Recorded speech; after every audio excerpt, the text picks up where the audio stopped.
Good day, sir. I am Rayami Apasibli Itang, your BCA and freshman student of Leyte Normal University, San Isidro Campus under Entrepreneurial Management, Behavior Management. Subject here is my video presentation to the following task question number.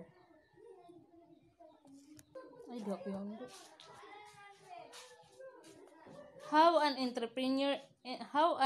entrepreneur work to the businessman. An entrepreneur should be excited by the prospect of work. They should always have a strong drive to succeed and overcome obstacles.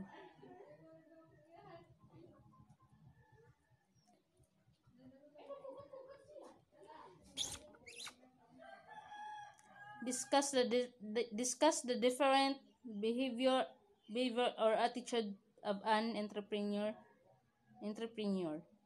1. Passion. 2. Bravery. 3. Flexibility. Strong work ethic and integrity.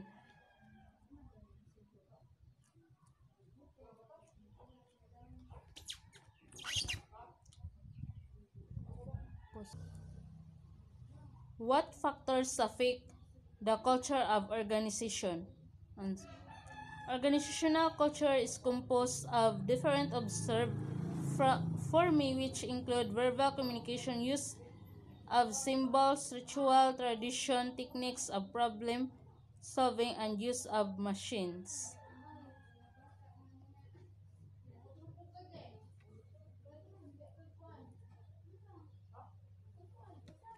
Number 2.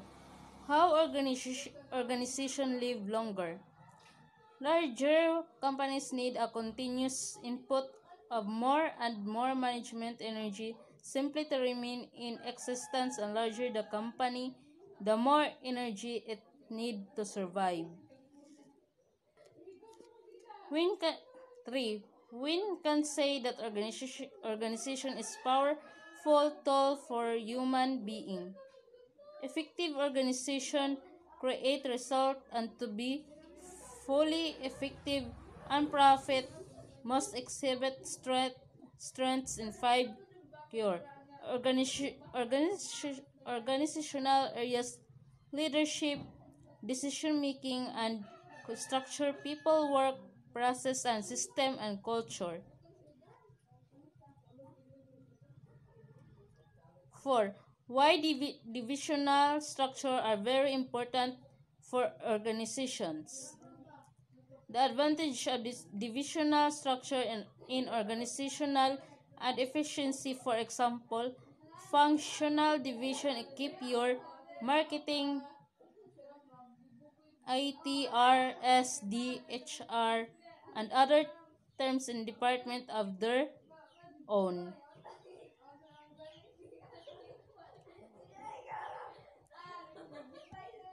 Give the different role and function of line and staffing of organization.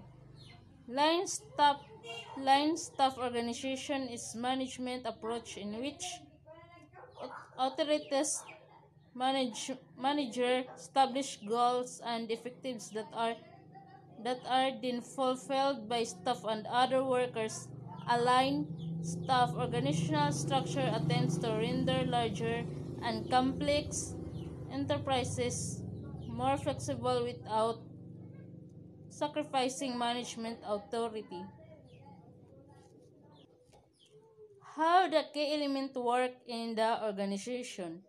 The 4 common elements of an organization includes common purpose, coordinated effort, division of labor, and hierarchy of authority. 7.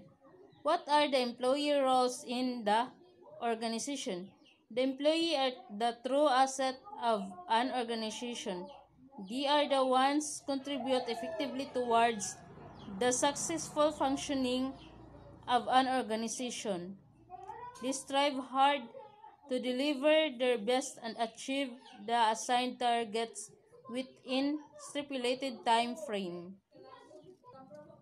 Why committee structural is important to organizations. Committee organizational structure provide integrated ideas of various related people of the company organizations. 9. Explain the advantage and disadvantages of committee in the organizations. Committee gives focus on equal participation of all members while taking decisions. Committee can identify several possible alternatives to solve the problem because of the collective knowledge of highly qualified experts and specialists. 10. Okay. Design and lay out sample of organizational structure of certain company.